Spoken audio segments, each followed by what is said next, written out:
Hello, everybody. I'm Nathan, that's Lauren, and you are watching December 2025 4Thought. 4 links, see what we do there, 4 links, 4Thought. Check out the 4 links we put in the newsletter. In addition to our newsletter, we have this video where we're going to spend way too long? 15 minutes, maybe 20. We'll see. We have a lot of things to cover. This is, Lauren's going to give us forecast for the next year. Yes, Those are super important to long-term investors. The 2 things that have made me successful as an investor is my crystal ball and my time machine DeLorean. Yeah, that's so right. I still have those. They're both equally as effective. Yeah. So no, but I think we wrote in the newsletter things that we thought would happen in 20, or things that broadly thought, people thought a lot that would happen in 2025 that maybe didn't come to fruition, and things that did, maybe what mattered, what didn't matter. Yeah. And we're filming this at the end of November. This is, for December newsletter for our clients, for Lauren's clients, for my clients, and for those just interested to learn more about us and our firm. You're in the right place. But it's not the end of the year yet. No. So we understand that, we're always living in the future, like Lauren would say, right? I stole that from you. That's right. I've used it many times. Yeah, if we put out our end of the year wrap up at the end of the year, who are we? Yeah. Huh? Just another sheep in the flock. Get ahead of it. Always ahead of the game. Last month we talked about preparing for volatility. Looks like some of that volatility unfortunately, has arrived, yep. Right? And that's normal. I think you said in the newsletter, turbulence in the market is a feature, not a bug. It's a feature, not a bug. I mean, Nathan says it more often than I do, but the reason that you make outsized gains in the market is because you have risk in the market. Endure them, right? That's right. You have the ability and the fortitude and hopefully the plan to endure those risks. Yeah. And you get hopefully greatly rewarded when the market participates in that. Yeah. And that's more often than not, if we have to base it on history, maybe we'll put a chart in there that kind of shows, I think we did it last month too, where we showed the tenure of a downturn versus the tenure of an upswing in the market. So we can always revisit that as well. Yeah. So why don't we go through, I'll let you go through some of the things. This is more intense. So we have our, I gotta have things to reference when I'm. Yeah, we don't use digital here. We're going back to the old school, some tactile paper to kind of make it happen. So just like Nathan had said, let's talk about some predictions that people had for this year. Yeah. And I think it's exciting when people make predictions. It gets a lot of eyeballs on it. I think 2025 is a perfect example of why you can't pin a lot of your hopes on those predictions, for better and for worse. Mm-hmm. So I think one of the predictions was we were going to have 6 rate cuts this year. So many rate cuts. I remember this time last year, looking at the forecast of where the Fed was going to be by the end of this year, and thinking, wow, I'm going to refinance that mortgage. That's what, And Nathan likes to rub it in that I made the mistake of buying my house at the all-time market high and the all-time mortgage rate high. So if there was anybody that pinned their hopes on the prognosticators that interest rates would come down, it was me. But also, and we've talked about this before, it's a double-edged sword. If interest rates dramatically drop, sometimes that means there's some additional problems in the economy. Yeah, some bigger problems to deal with if they're falling precipitously and they're dropping, maybe bigger magnitude than 25 basis points, et cetera, which a lot of people may be called for. So not altogether a bad thing that they've come in just a little bit. Yep, for as difficult as it is for me to admit, it's a good thing that rates didn't drop as much. I know it makes it really tough. For new home buyers, and there's some other things, but in reality, rates have come down a little bit, and maybe the judicious nature of what the Fed did makes a lot of sense. So they themselves are trying to predict the future, and even they have a more difficult time this year than others. So we came off 2 previous years where growth kind of led the way in terms of growth stocks versus value, and then a lot of people predicted maybe that was going to change, and there was going to be a change of leadership there in terms of maybe growth taking a backseat to value stocks. What do we see there? No. I mean, and if I can jump ahead, April was really the time where I saw a lot of reversal in that predictor where, yes, everybody thought growth was going to continue to be a big driver in 2025, and then April happened, and you saw you identified it in the last newsletter. Some of those tech stocks were down 30%. Mm-hmm. And I think some people, hopefully not as many as I think, may have bailed out on those tech stocks,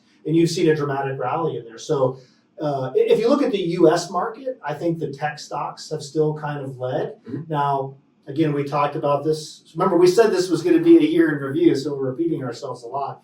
We did see much more growth in the international market than I think people predicted.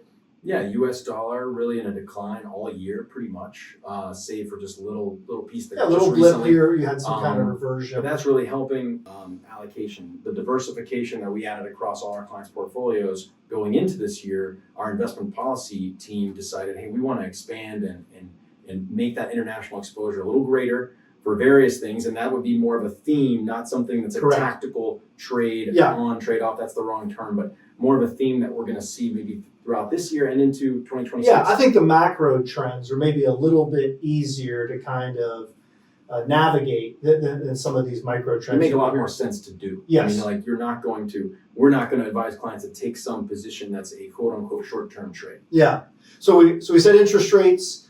We talked about the different market sectors that may have been important. Mm-hmm. Another thing that I'm sure people were tired of hearing about, but you definitely heard a lot about tariffs. Mm-hmm. And what was that going to do? A lot of people talked, this tariffs, I mean, it's been studied over and over and over again. This isn't the first time that our economy's dealt with tariffs and what's going to happen. And inflation had been a big problem for a few years coming into this year. So a lot of people predicted inflation was going to heat back up. Now, it hasn't really gotten down to a target rate of a 2% rate. But it's much, much closer than I think But it's anyone much closer. predicted. That's true. Especially going back to what you just said. In March and April of the year, the major indices were down, almost to a bear market level from their peak to trough. So in April, the first or second week of April, about a 19% drawdown in the S&P. So that's pretty significant considering where we've come from there. And a lot of people were focusing in on the reasons for that might be, well, you've got all these tariffs that have been announced, and here's what's going to happen, and the market doesn't like that, et cetera, et cetera. So we didn't exactly see inflation take off again in the way that a lot of people predicted because of the tariffs. Yeah, no, I Is agree. that fair? Yeah. So we talked a little bit about predictions. So what are some things that worked in 2025? So, we can talk about what didn't work. Maybe we should talk about what works first. What was the good part about client portfolios and client behavior that you saw this year?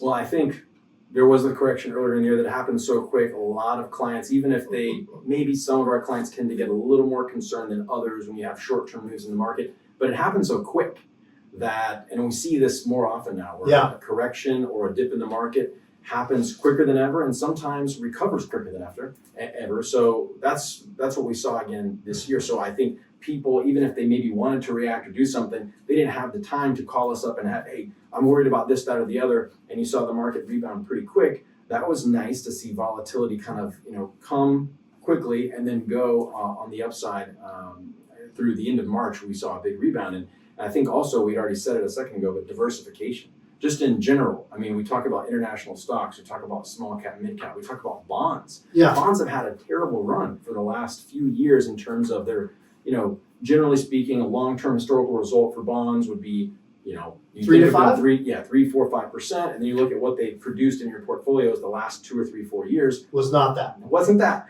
So what we've seen this year is a return to, actually they had a very good year, but a return to more normalcy in terms of the bond market and the diversification they offer. When you see stocks sold off earlier this year, you saw bonds offer that ballast in the portfolio. Yeah, and I don't want this to be an investment update by any stretch of the imagination, but other than, I think we've said international quite a bit, but even within the equity market in the U.S., having diversification in the portfolio, financials have made a big comeback. I don't think anybody really anticipated that with 2 interest rate cuts. Mm-hmm. And then I'm just highlighting a couple. This is not nearly all-encompassing, but also utilities. Right. Yeah, that was interesting to see too. That was an interesting.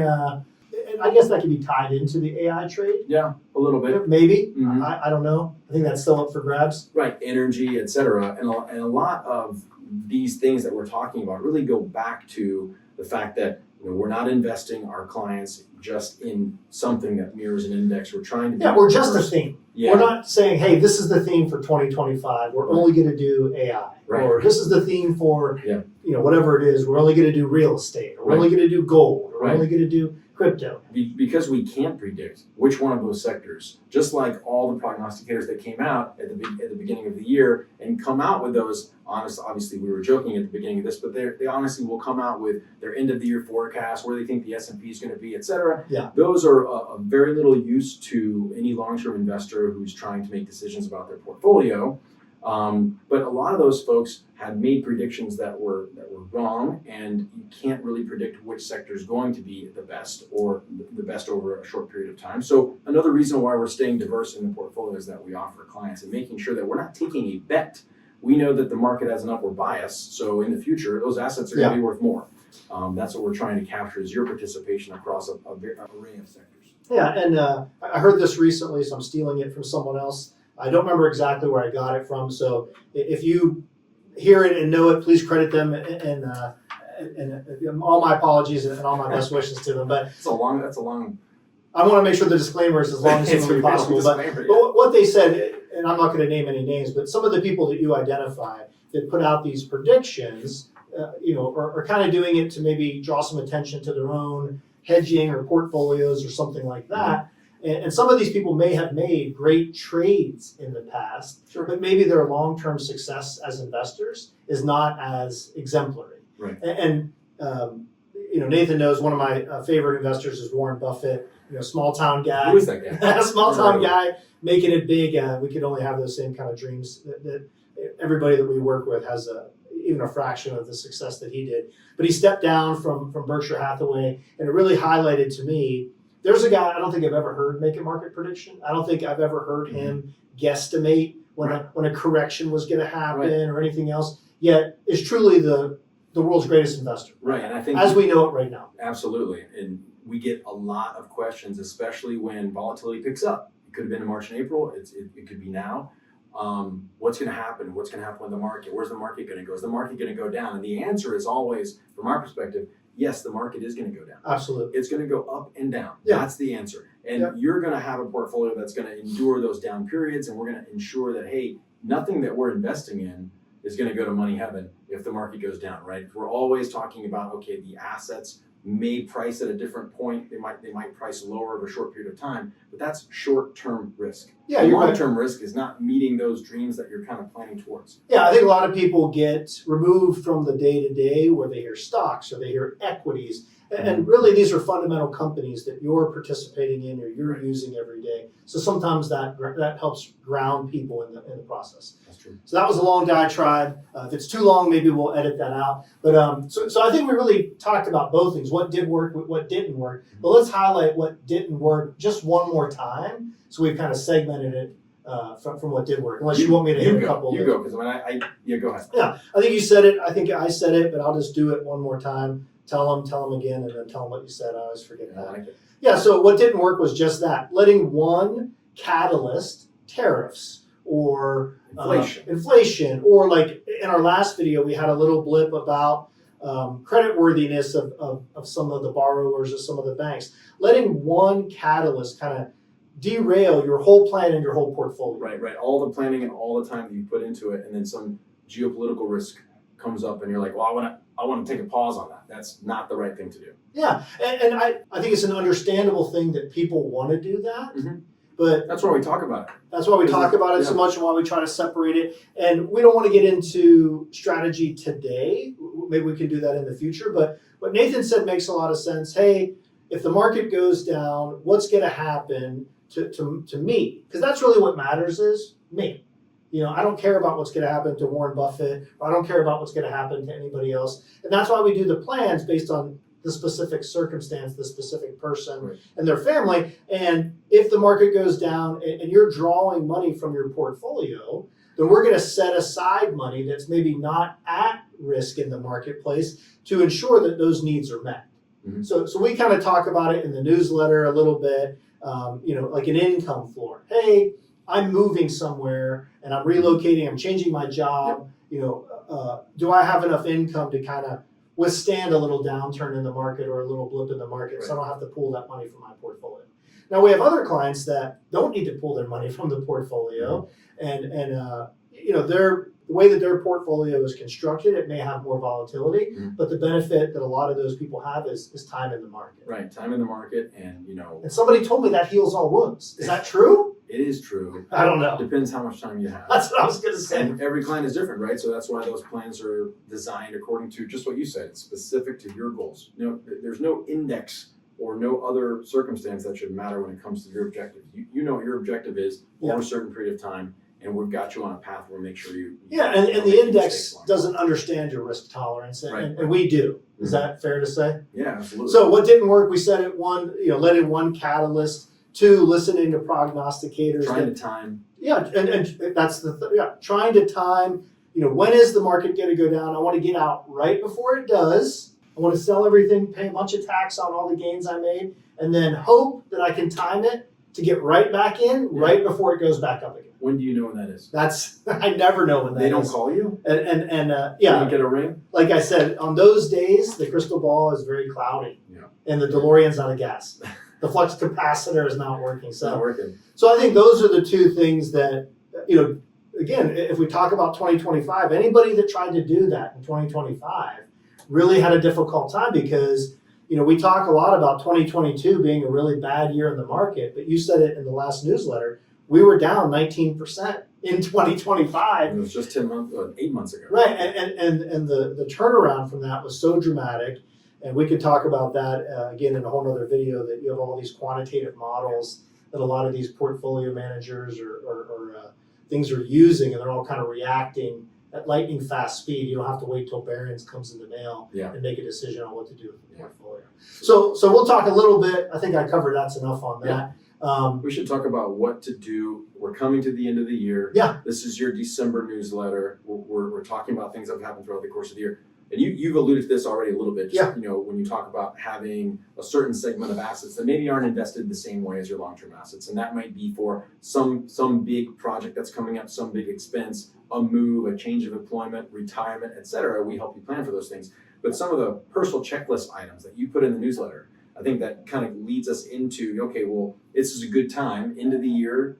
Think about, okay, what's your checklist going into next year? What would those items be for you to take care of? I think the checklist for me is always the same, so I hope this isn't boring for everybody. But, there's always going to be changes in the tax laws, so they're going to increase your capability to add more money into your retirement plans next year. So make sure you're checking on, did you increase your retirement out, your 401k at work?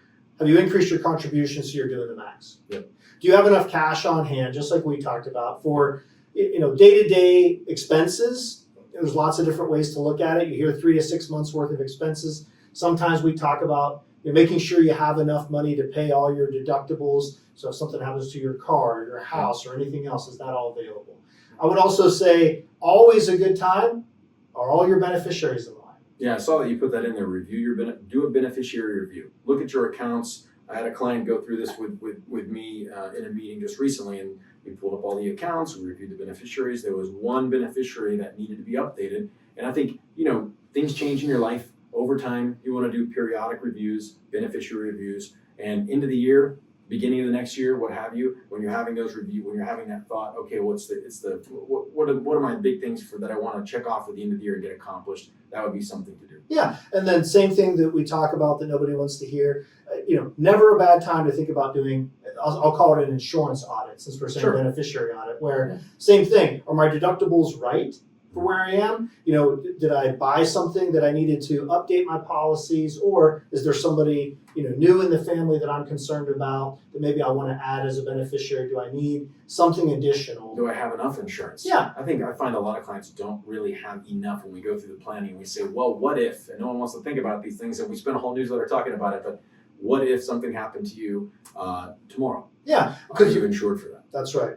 We think a lot about what happens in the market because we're exposed to it every day in the volatility, but we don't think about how do I offload risk for other aspects of my life, health, disability, all those things like that. Yep. And then I think lastly, share with us any things that that you're expecting over the course of the next year, because that's how we model the portfolios. Yeah, absolutely, and we make changes accordingly. So everyone and every plan that we do is different, and it's going to be based upon what your near-term, intermediate-term, long-term goals are, and we'll manage accordingly. But if you have some things coming up on the horizon that you're thinking of doing, you want to make sure and share those with us. Don't keep that a secret from us.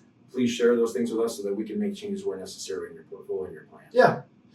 Anything you want to, you were joking in the beginning, but I think there are some things that we can say to look forward to in 2026, to have some expectations or some some thoughts about it? I mean, you identified one of them is, Well, I don't think 2026 is going to be a year where you're not going to have volatility. right, I think that's a good point because we've had 3 years significantly higher in the market each year, with also coupled with very low volatility. That's when you look back over the last 10 years, 20 years, 50 years, et cetera, that's unusual. Yeah, and a concentration of assets that created a lot of those gains, Right. which now you've compounded that unusualness Right. with another factor that makes it a little bit more unusual. Right, so I think, and we say it over and over again, but and we already said it today too, but volatility of the market is a feature, not a bug, Yeah. meaning that is something that's going to reoccur, and to expect that and to understand that and be aware of it, we hope helps you stay more at ease and stick to any plans that you make. Yeah, and just like we said before, if you're in the right position and we have those conversations, those kind of market blips can be opportunities to do Absolutely. other things. Yeah, Yeah, they Yeah. always are in the rearview mirror. Yeah. But when you're experiencing it and you're going through it, sometimes it doesn't feel that. yeah, and they're opportunities for us because we have some clients that maybe have RSUs or they have employee stock purchase plans and they've built up a lot of gains in those. Mhm. A downturn in the market or a downturn in that company stock maybe frees up some cash out of those portfolios. Or if you have a big taxable portfolio and like Nathan said, we had 3 years of outsized gains, maybe that gives us an opportunity to kind of rebalance the portfolio, maybe take some tax losses. Or gifting. I have clients we both do that have, I'm sure you do, open up donor advised funds or want to gift and you've had these appreciated assets. Those are great options and opportunities Yeah. to take those highly appreciated assets and make the donation. No, you bring up a great point, and I totally forgot about it.